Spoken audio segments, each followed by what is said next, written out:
Жагымдуу чыгарма албетте жандар кетет дегенде бүгүн бизде ушундай сонун маданияттын дагы бир мыкты кызматкерлери конокто келип отурат.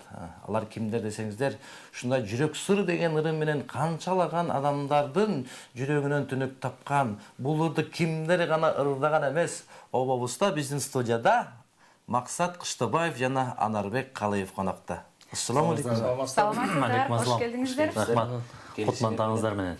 Эми кейбир адамдар азыр чуркап келип туруп, акерлерди көргөндө кыргыз жыттанган комуз турат деп булар көрүүчүлөр жакын келип калды. Андыктан учурашканда эле биринчи жагымдуу чыгарма менен айдай баштасак. Жакшы болот, анда сиз айтып өтпөдүңүзбү? Жүрөк сири деп ошол чыгармадан баштайлык. Баракелде. Сөз обону Ишенбек Мухтар уулуна таандык.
Баракелде.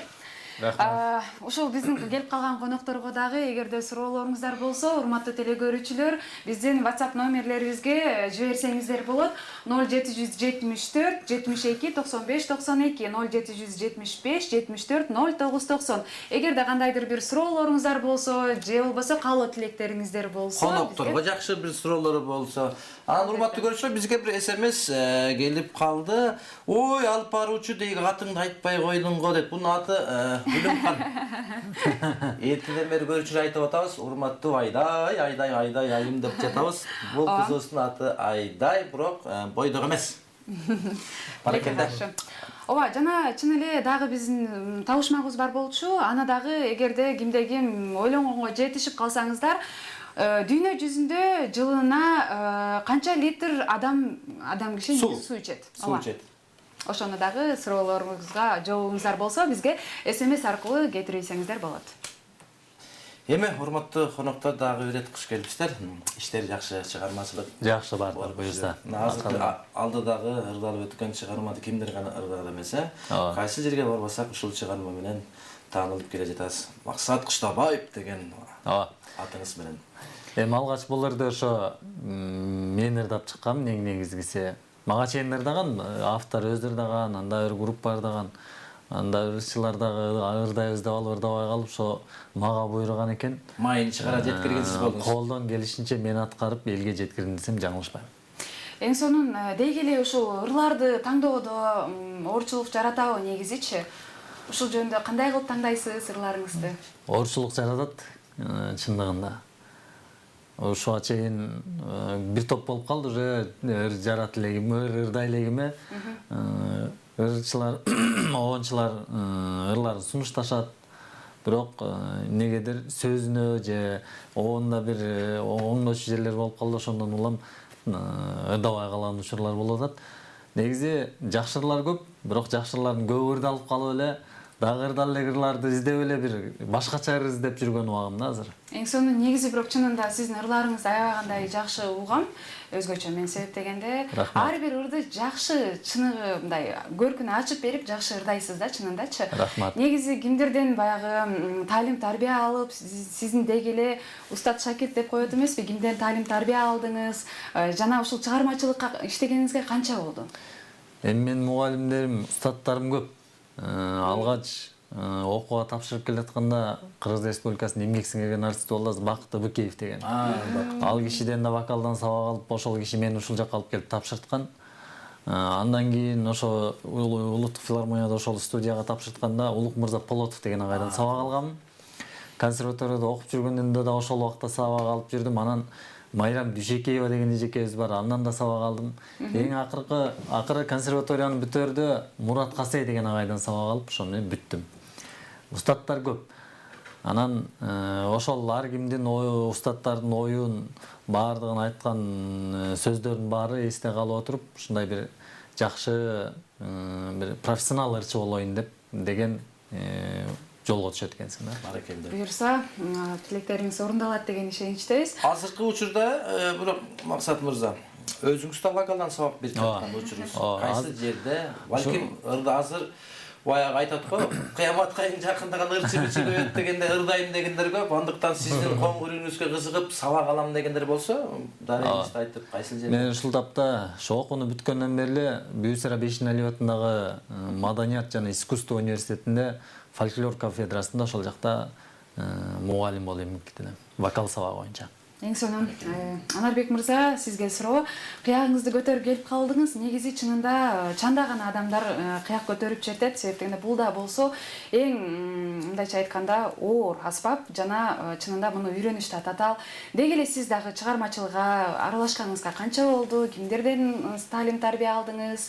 Жана өзүңүз жөнүндө да кичине кененирээк маалымат айта кетсеңиз. Мен өзүм Ысык көл областына караштуу Аксу районунун Ички Жергез айылында туулуп өскөм. Ошоктон мектепти аяктап, бияка 2008-жылы ушу ал кезде Бүйсара Бейшеналиев атында институт искусство болчу. Ошону окушууга келип тапшырып, аяктан ушу музыка жана ырдоо кафедрасын аяктагам. Андан кийин консерваторияда мен дагы ушу вокалды окудум да. Эң сонун. Ошо институтта окуп жүргөн кезде аккордеонду өздөштүргөм да.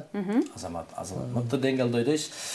Максат, алдыдагы келе жаткан максатта, мисалы үчүн, жаңы чыгармалардан клип тартпай жүрөсүздөр, бир жакшы бир элге клип тартып алсаңыз, ошол ойдо барбы, же азырынча убакыт жетелекпи? Жок, ойдо бар. Акыркы клип ошо Сыймык Бешикеев агабыздын Ай жаркын деген ырын ырдап, ошого клип тарттым эле. Ошол эфирден акыркы клип ошол берилип жүрөт. Эми Кудай буйрса жакын арада дагы бир клип ыры менен биротоло клип тартсам деген пландарда. Ишке Ооба. Эң сонун Ай жаркын деген дагы чыгармаңызды чынында көп элдер угуп жүрөт, чынында көбү да мактап жүрөт. Андан сырткары бул 2019 чыкса керек Ай жаркын. Жок, бул 2018 чыгып калды. 2018. Ыр 2018 чыкты, клип 2019 чыгып калды да. Мына ошо.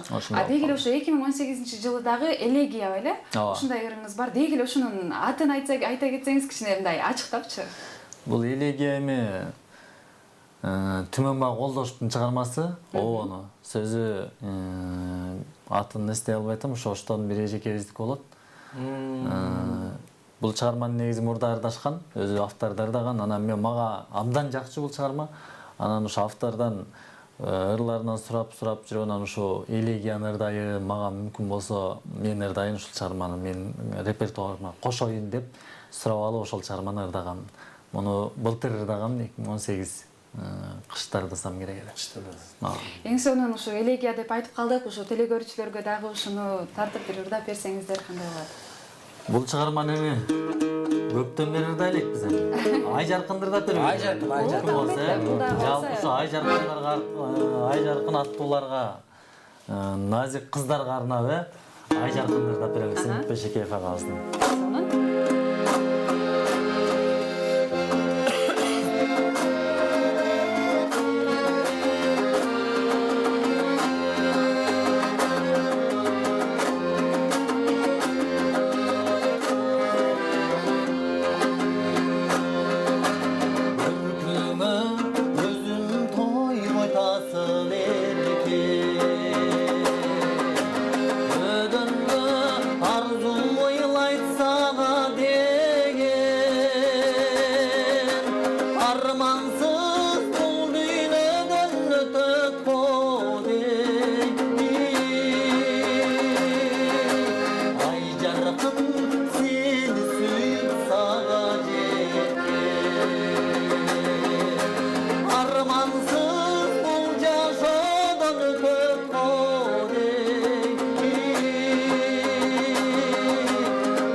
Керемет чыгарма.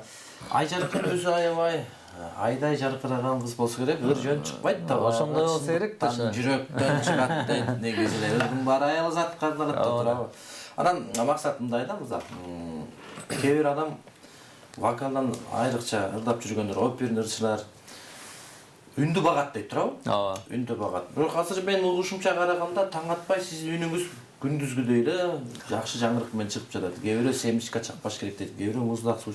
Кээ бирөө айтат, жок бул жөнөкөй эле сөз.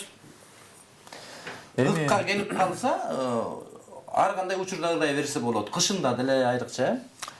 Эми ушунча жыл окуп, билим алгандан кийин каалагандай маалда колдон келишинче ырдаган аракет кылыш керек да. Анан үндү багат, негизи үндү багыш керек.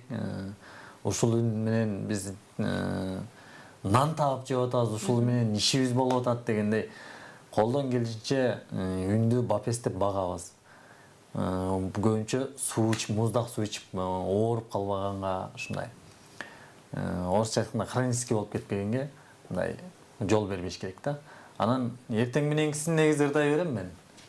Бирок тонду кичине тональность ылдыйраак кылып алып ырдай берем. Эң сонун. Бул да болсо өзүнүн кесибине жакшы карайт экенсиз дегенмекчи. Анарбек мырза, сизге суроо, кыякты тартканыңызга чынында баягы көп жыл болдубу же аз жыл болдубу, ошону айта кетсеңиз, деги бунда оорчулуктар болобу? Андан сырткары бир гана кыяк тартасызбы же анда-санда сиз деле ырдап коесузбу? Эми аккордеон бизде кыргызда кыяк деп калып атып беле. Негизи аккордеонду ойнош кандай десем, бир аз кыйынчылыгы болот башындачы. Бул эки колду кошуп бир моментте ойногонго кичине кыйынчылык болот. Көп эле бир жагын үйрөнөт дагы, экинчи жагын кошо албай ушу анан тажап кетип эки кол менен анткени, Анан ошо бир ушундай неме бар да, ошондон өтүп алса, эки колду кошупчу. Андан кийин кете берет да. Эми бир аккордеон эмес, башка аспаптарды деле билесиз да? Ооба, башка гитара, фортепиано ойнойм. Негизи институт ошо эмен бүткөм, фортепиано. Көздүн таланттуу жигиттерин карачы. Эң сонун. Сиз дагы бул чыгармачылык жаатта иштеп келатасыз деп ишенебиз. Ооба, биз деле ушу театр, опера, балетте ошокто эмгек кылабыз. Анан өзүм негизи ошо вокалды бүткөм деп айтып коем, консерваториядачы. Классический вокал да. Көбүрөөк ошондо сиз кыяк тартасызбы же фортепианода көбүрөөк ойнойсузбу? Эми азыр кайсынысы болсо ош кылып кыяк көбүнчө аккордеон менен жүрөм да. Анан кээде тойлордо аккомпанировать этип фортепиано менен клавишада отуруп калабыз. Бул кыяк демекчи, кыяк менен мисалы комуздагы күбүнү кыякка түшүрүш мындай кичине оорчулукка жаратабы? Эми оорчулукка жаратат деп эми кандай музыка да? Ал сложный музыканы кыяктыкын деле комузга салыш кыйын. Музыканын чыгарманын оорчулугуна жараша болот. Эми ашыгуу ниетинде көнүп калган адам ал ар бир жерден алып кете берет, илип кете берет, айдай кымбаттуу айдай. Эми Анарбек, сен дагы бир аккордеон коштоосунда бир көрүүчүлөргө жагымдуу чыгарманы тартууласаң жакшы болмокпу? Бир ырдап берелби же дуэт кылып ырдайлыбы? Албетте, өзүңүз ырдап дегиле, өзүңүздөр ырдап тартып берсеңиз. Анда мен деле ошо Сымек Бешекеев агабыздын репертуардан ырдайын деп отургам, мына максатта ырдап калбады. Ырдай берели ошондон эле. Болот.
Баракелди. Карасаң сени бирөөдө ичиме кан толуп баратат деди.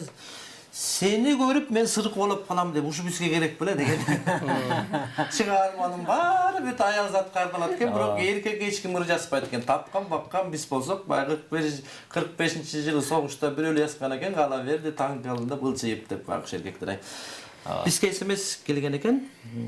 Урматтуу Анарбек мырза жана Максат мырза, сиздерге чыгармачылык ийгилик каалайбыз демек экен. Рахмат. 078-ден арналган, 78-ден абоненттен келген экен. Сизге Максат мырза дегеле ушул Анарбек мырза экөөңүздөр дегеле дуэт ырдайын деген ниетиңиздер барбы? Алдыга койгон максаттарды дегеле бүгүн баягы чертип чогуу келбедиңиздерби? Эми экөөбүз көп жерлерде чогурдап кылабыз, бирок атайын запись кылып ырдайлы деп деле ой келген эмес. Өткөндө бир ойлор келди. Бир чыгарманы экөөбүз дуэт ырдап көрөлүк. Жарка чыгаралык деп эл алдына тартуулайлык. Кудай буйрса, балким ишке ашып кететтир. Кудай буйрса. Эң сонун Анарбек мырза, сиз деле чынында коңур үнүңүз бар экен. Кыяк тарткандан сырткары дегеле биринчи орунда сиз ырчылыкка окшойсуз. Ырчылыкка жакын окшойсуз. Ошо экөө тең да. Шылык жагын тең өздөштүрүп жүрөбүз да, дагы ойноп дагы. Эң сонун. Мен жана адамдарга, биздин телекөрүүчүлөргө чынында суроо берип өткөнбүз. Жылына дүйнө жүзүндө ар бир адам канча литр суу ичет депчи. Бул табышмакты сиздерге дагы бере кетсек, кичине ойлонсоңуздар кандай болот? Калькулятор алып келип эсептей калбайлыбы? Болду, эсеп менен бир. Күнүнө адам 3 литр суу ичиш керек дейт го негизи. Ошо 3 литр суу ичсе, ден соолукка жакшы аябай пайдасы бар деп. Анан эми биз атпайбыз деле да. 3 литр ичпейт болушубуз керек, бирок 2 литр менен суу ичип алган адам. Бул курсактуу адамдар ичсин дегенде, бирок кандай болбосун да ар бир адам ичиш керек экен. Болгондо муздак эмес, жылуу кылып ичсек, адамдын организмине аябай жакшы экен. Кан айлануусу сергек болушу. Анан табышмакты бат эле таап койдуңар го, эмедегидей болуп, текинтерикке чык үзөңгө дегендей. Ошо 3 литр деле көбөйтө алыш керек да азырча. Урматтуу Максат мырза, Анарбек мырза, экөөңүздөргө тең суроо. Азыркы мисалы кыргыз эстрадасында баягы ырлар ырдалып атат. Чынында азыркы баягы саркеч мода деп коебузбу? Жеңил желпи ырлар аябагандай мода болуп атат да. Буга кандай карайсыздар деги? Замандын талабы ошол болуп атат. Тойго өтө турган ырларды жаздырып атат. Шаңкылдап, жыргап, күлүп, жайнап дегендей. Ал да керек, ал болбой калса да болбойт. Ал жок, той шаңга бөлөнбөй калат, жалаң эле армандарды берсек. Ал да керек, аны дардаш керек. Эми чыгарма иргелип отуруп, элге сиңген чыгарма калып калат ошо ойдон. Элдиге калат. Элге өтпөгөн, элге сиңбеген ыр, ал деле өз ордун таап кала берет. Бирок бир жагынан максат турат, бирок жана өсүп келаткан жаш балдарды ошондой жеңил музыкага тарбиялап койгон жаман болот да. Биз го баягы тандап уга беребиз, анан алар музыка эмне экенин билип келаткан кезде эле ошондой жеңил музыка жанагындай сөздөрүнүн мааниси жок болот. Анан аларга бул ушундай болуш керек окшойт деген эме чоңоюп калышат да. Анан тиги музыканы уга албай калышат да. Ошол жагы өкүндүрөт да. Өсүп келаткан балдарга мындай эмеси тийип калат да. Кийин биздин келечектеги биздин залкар композиторлорубуз болгондо, анан ошондой композиторлор чыкпай да калышы мүмкүн да. Ошондой оор, сложный чыгарма жазып, ошону эрикпейчи, көп эмгек керек. Мээнетти баалабай калышат да. Анан ошол болуп калат. Ал жагы. Жок, мен айтканым башка, мен берки жеңил ырларды айтып атам. Мисалы үчүн башка ырлар бар го, такыр эле мындай сөзү мааниси туура келбеген ырлар. Анарбек ошол маанини айтып атат. Мен сөзү ону деле мындай төп келген шаңдоорларды айтып атам да. Мен шаңдоорларды айтып атам. Сөзү туура келбей калган ону го, ладно мейлим. Сөзү туура келбеген ырларды ырдай берген, ал кийинки муңга чындап таасир тийгизет да. Агайдан бир айтат, "Ай, Нурбек мырза, азыркы жаштардын ырдагандары мантыны вареньеге кошуп жегендей болуп атат. Муну ушул деле ири келиш керек. Ар бир өзүнүн сааты чыгат. Туура азыр бир сыра бар адамдар жүгүрүп алат дагы, акыры бир жакшы бизге бир маданияттын мыкты бир министри келсе, ири келе берген ойдобуз. Дүйнөлүк масштабта болуп атат го дейм мындай нерсе. Бир гана Кыргызстанда эмес. Башка жакта деле ушундай жеңил музыкага өтүп кеткен баары. Сөздүн мааниси баягы адабият деген баягы эмес жок болуп атат да. Жаңа Максат мырза айтып кеткендей, баягы замандын талабына ылайык келген чыгармалар болуп атат. Деги эле ушул айтат го биздин кээ бир баягы ырчыларыбыз бар. 2-3 ырды айтып дагы эле хит болуп кетсе эле бүттү, анын баарын алып туруп дагы 5-10 ырды жазат дагы анан концерт берип коет. Буга кандай карайсыздар? Эми айтып калышат го, ой сен бир ырың хит болду, сен концерт бербейсиңби дегендечи. Мага деле антип айтышкан, сунуштар көп. Бирок ошол концертти чындап кайра кийинки концертиңе эл келиш үчүн анын үчүн бир профессионалдуу көз карашта жакшы программа топтоп алган концерт бериш керек. Мыкты деңгээлде. Ооба. Сен нугаң келип калды го бирок, концертке. Эми ушинтип айткандар көп. Бирок дагы иштешим керек болуп атат. Чыгармаларым бар. Бир концерттик программам бар. Бирок кийинки концертке чтоб эл келгидей кылып концерт коюшум керек да. Эң сонун баракелди. Эми кайрадан Максаттын үнүнө зарылбыз дегендей бир жакшы жагымдуу чыгармалар жазып келем. Анда Дуэтиңдагы Сарбазбек Жумалиев агабыздын Таң сырын ырдап берелик, э? эки голос менен таңдалайбыз.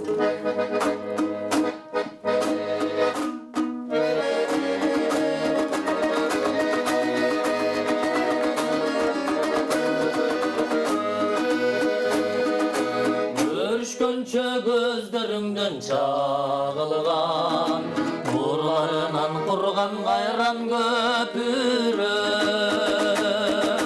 Bekemine gülmem sanap жаңылgan, ötümü çok bolgonuma öpülüm. Kimge barıp büyütündü, kimge aytıp ötülüm.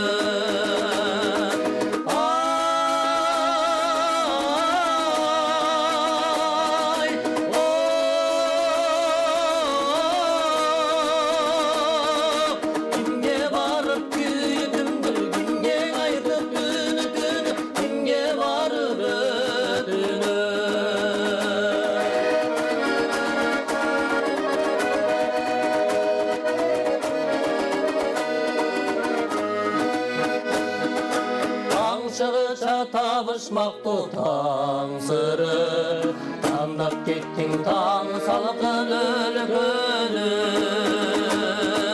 Tabalabay ayrılığından aytçının, artık beken başka yerden görkümü. Arab alsan da bir gelesin, Alaton görgünü.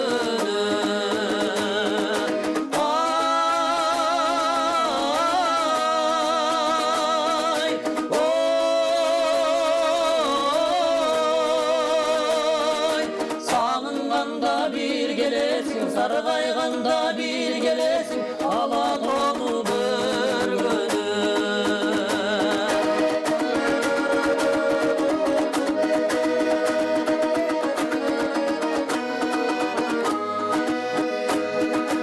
Ala verem bekenimde sen istep, Jürsökendi alыс жерден aman son. Ötünürüm gökürügüm elestep, Görgün sayın jalını ürkün janar Jalım ürkünüşkürügüm janırı jarar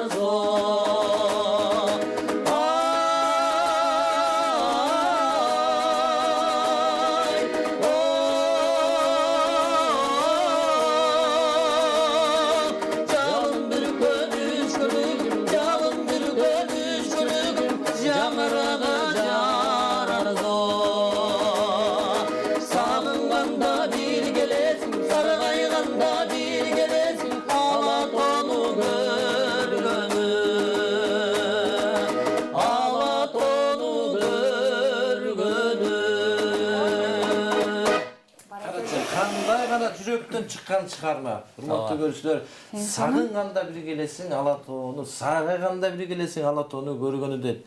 Айрыкча ушул чыгарманы биздин мекендештер, айрыкча мына сыртта жүргөн мигранттар укса аябай ил айт экен, көзүнөн жашылданат экен. Береке болсун кыргыз элибизде. Комустун энеси өрүк дегенде, аккордеондун энеси вальтмистр дегендей мыкты үндер тартылады. Бизге Максат байке үнүңүзгө Саламатсызбы дейт. Нарын областынын Актала районунун Кадыралы айылынын тургуну атам буроончу дейт. Атам Зинагүлдү куттуктап ырдап бергилечи, рахмат дейт. Ийгилик баарыңыздарга, Максат байке дейт. Үнүңүзгө береке, сөз жок дейт. Жана кайсы жактын тургуну болосуз дейт. 078ден бүткөн абонент. Рахмат, мен Ысык Көл областынын Жети Өз районундагы Ак Дөбө айылынан болом. Ошол жакта төрөлүп өсүп, ошол жакта мектепти аяктагам. Ошол тапта Борбор калады. демек эки мырзабыз тең көл тараптан болуп чыккан аке. Саламатсыздарбы дейт. Эки байкеге тең суроом бар дейт. Тойго чакырса да барасыздарбы? Коомуз кармаган байке дейт. Оруска окшош экенсиз, оруссузбу дейт. Жок. Тойго барабыз. Тойдо да кызмат кылабыз. Ошондой. Мени оруска окшотуруп аткандар көп. Таза кыргыздар мендей болгон экен.